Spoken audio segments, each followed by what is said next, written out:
Friends குட்டி mini vlog பார்க்கலாமா? எம்மியான சூப்பரான பிரியாணி ரெடி ஆயிடுச்சுங்க. இதுக்கு வந்து ரொம்ப ரொம்ப இம்பார்ட்டண்டான விஷயம் கரம் மசாலா தான். அதாவது பிரியாணி மசாலா தான். நாங்கள் எப்போவுமே பாரம்பரியமான இந்த மசாலா தான் பிரியாணிக்கு போடுவோம். இதுக்கு வந்து 100 கிராம் பட்டை நான் கடையில் வாங்கிட்டு வந்திருக்கேன். அப்படியே ஓப்பன் பண்ணி ஒரு பிளேட்டில் கொட்டி வச்சுக்கிட்டேன்.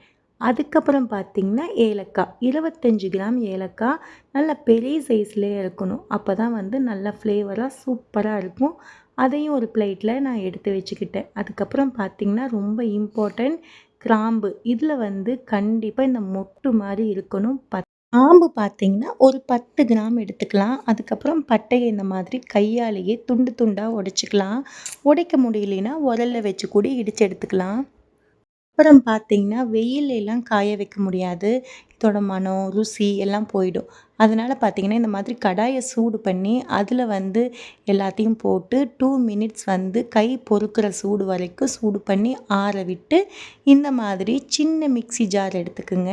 அதில் ஆட் பண்ணிங்கன்னா நல்லா சூப்பராக பவுட்ரு போல் அரைஞ்சி வந்துடும். பெரிய ஜார் வந்து அவ்வளோ சீக்கிரம் அரையாது.